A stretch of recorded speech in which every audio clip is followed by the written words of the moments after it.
Hello, everybody. Hope you're all doing fantastically well. It's Connor here. We are back here with your Swansea City preview, a massive game for the Whites, and we're going to go through it all with you guys today. We're going to be speaking about Daniel Farke's press conference. We're going to be showing you via SofaScore, link in the description below, the statistics in and around Swansea City, what we need to be a little bit worried about, and what we need to be a little bit sort of aware of when it comes to this Swansea City side, their dangers and more of that good stuff. Please make sure you're liking the video, subscribe as well. Guys, we did a video this morning as well, a very detailed stream. Please make sure you check that out. It's well worth it. And let's get into it. So as you can see, the ticker down below is showing you a little bit of the information that we got today. Leeds do welcome the return of Dan James, and players out is Jamie Shackleton, Pascal Strauch and Sam Byram.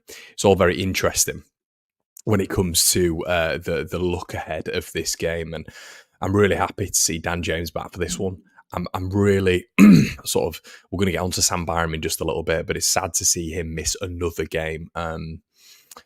And we're going to get into Sam in just a little bit. That's going to be a topic of this video. But guys, as I say, make sure you're liking the video before we get into it. But when it comes to Leeds against Swansea, there is no excuse for Leeds United in this game. It needs to be a win. I think Daniel Farke was sort of, I mean, it's one of those games really that he simply has to win as Leeds United manager. And Leeds have to get the job done. It's not just Daniel Farke, of course, but as you can see here with this Swansea team, it's not in the best vein of form. It really isn't. A loss to Bournemouth, probably the heaviest recently. They've obviously lost to Southampton at home very, very recently. Although what I will say in that game, everybody, is the score was a little bit deceiving. I thought Swansea were playing okay in that one. They've lost to Plymouth at home as well. A massive loss there for them, especially with them being 16th in the table.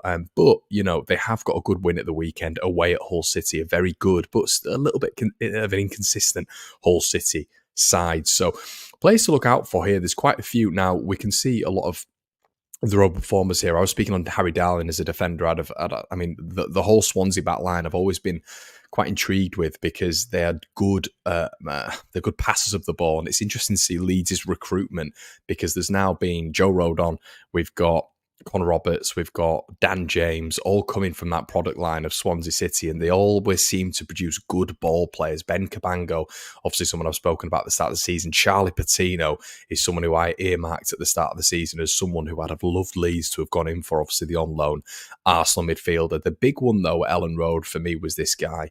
It's Jay Fulton. I thought he was really impressive in that first half. We can see he can play centre midfield, defensive midfield, but I thought against Leeds United in that first game in particular, he was really, really impressive at getting the ball and really being able to, you know, dictate play. And in that first game, we have to remember Swansea were on top for that first half. There was a lot of discontent with the Leeds United fan base, but Leeds were able to get the job done. Discontent within that game, I should say. And as you can see here, everybody, Swansea City, 31 games have played more than a lot of the teams in and around them, and their record at this moment in time, aside from the weekend, is really, really poor. If we just revert here to the home form, you can see the Mighty Whites up at the top there with an outstanding home record. But here, Swansea winning 4 games in 15 at home. You know, home's obviously supposed to be your fortress, and we just go to their away is just a little bit of a comparison. Look at that, everybody.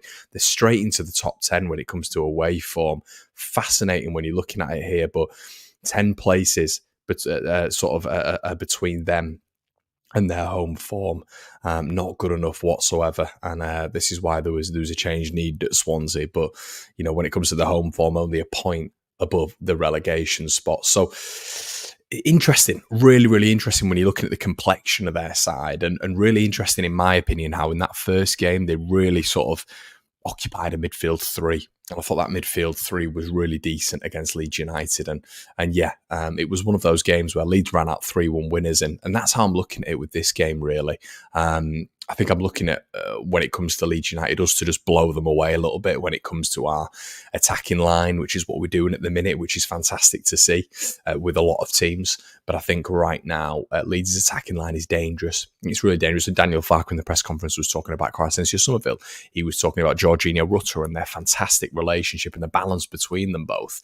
And I think it's a really good point to touch on with Daniel Farke because he knows the significance of just having raw quality there. real quality and abundance when it comes to that midfield, and sort of offensive outlet, and how good their output really has been this season. And it doesn't matter really, and this is what I'm finding at the minute, if Leeds are playing poorly, the outlet of having that front 4-5 is just so good, and it's so impressive, and it's so devastating to any other opposition. Now, when we're looking at Swansea, you know, away from home, there's an argument that Cardiff are better set up than them right now, as in us going to Cardiff and getting a result. And when we went to Plymouth and got a result, they're probably better set up in terms of consistency than Swansea right now.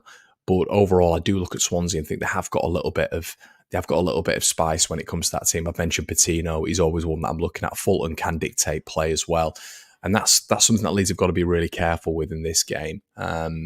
In my opinion, obviously Ronald going forward is someone who has been one of their higher performances. Matty Grimes, we know all about him when he was at Leeds United, of course. So he's someone to look out for. But I think it was interesting in that first game how they just kept the ball a lot. Woods, Cabango, as I said, Jay Fulton, Grimes, they were just able to keep the ball, and it was frustrating because it doesn't normally happen to Leeds. But that first half was really interesting. So Leeds have got to be a little bit wary of that. And we've got to be just devastating on that counter-attack, which I think we can be, and we probably will be in this game as well. And I'm not sure Swansea will be able to deal with it, and I'm really confident for this one. But let's just speak on some of the big news as well. So Sam Byram suffers his fourth injury of the season. If we just look at his when he's been left out, I mean, this is in game as well, not even when he's just been left out before the game. So he was taken off in the Ipswich game, was taken off in the Plymouth game, went down in the Blackburn game, and then was brought off in the Birmingham game. And he looks like he's feeling a muscle injury for this one. So this is in game when he's been brought off injured in game. So this isn't even prior to the game. So Sam Byram's injury record is absolutely insane. I mean, Chris Reeve, who's on the Talk Norwich City podcast, Chris couldn't believe that we'd managed to get him fit for as much as we have. So it does pose the question: have Leeds done the right thing when it comes to the January transfer market? When Leeds United have really, we've brought in a Connor Roberts, of course we have, which has been a really excellent acquisition for me. But there is always that question: Roberts, Firpo. And is that now going to be a conversation that we're having? Roberts and Firpo? Because I'm not 100% sure that Sam Byram is going to be fit for... I mean, it has been a bit more of a breakdown, but is Connor Roberts now the junior Firpo cover? We're speaking about Archie Gray all the time, and obviously Connor Roberts can fill in there, but if we brought in a utility man here who can aid Sam Byram, I think we might have done. I think Roberts is going to become a fixture in this Leeds United side. Of course I do. But maybe we are looking at left-back cover again for another signing, which is really disappointing. I'm hoping that's not how it's going to be for Connor Roberts' time at Leeds. We obviously know it's a loan. But I look at Sam Byram now, and it feels like his breakdowns are becoming more regular now. I don't know how you guys feel, but it does feel like that. Prior to the games, it feels like he's out a little bit more. And it does feel like he's picking up these niggles a little bit more than what he was at the start of the season, where for a lot of it, he was quite dependable. But now it's becoming more and more and more of an issue. So,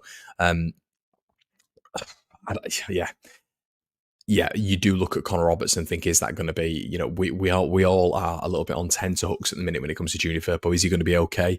Let's hope so when it comes to his long-term availability at Leeds United. But Sam Byram does not seem to be reliable cover whatsoever. Let me know what you think about that in the comment section below. But Dan James, big news, is back to face his former club. Really excited by this one. I spoke about the Welsh contingent in the earlier stream, being back for this one and being ready to fire to face and hopefully fire against their old side. We've got three old players in there in Roberts, James and Rodon. We've got Ampadu going back and facing up against his countrymen as well and going back down there. And they've really got a point to prove, these lads. And I think this is a game where there's an argument that you'd start Connor Roberts. I would. I'm going to go out on a limb and say I'd start him. And the only reason I'm saying that is not because I'm giving Archie Gray the player ratings on the Patreon 8 out of 10s every week. But you do wonder right now if Connor Roberts, he's got a real point to prove here. Has he got a little bit of extra motivation, or does Archie Gray just have to be played out the squad? Let me know what you think in the comment section below. Everyone really interested about that one. But there's a few questions being posed here. Does Roberts come in for this one against his former club? Be interesting. And this is another question that I want to pose to you guys as well. Let me know in the comment section below. Nonso or James? Now, for me, you can't take Nonso out. You can't take Nonso out. He's been good. He's been really, really good. The last game he wasn't what he has been the previous couple of games. But I'm really liking Willie Nonso in this side. I think he's proven to everybody that he deserves a place in this starting lineup. And isn't this great now because we've got competition across the pitch? Now it's on James to displace Nonso, but also we need Dan James to get to that level as well, where he's back in the starting 11 for Leeds United and he's fit and firing and ready. Let me know what you think in the comment section below, everybody. Fascinated to hear what you think on this one. And I wanted to end it with just this guy, Strauch. Leeds don't know the return date. Leeds are not sure. I think it's going to be a long time. I was told when it was in late Jan, it was going to be longer than what people think. I think we're going to see Ethan Ampadu at centre-back for a fair bit of time. And I guess on that left-hand side, you've still got Liam Cooper to come in. And I think that's very sufficient depth.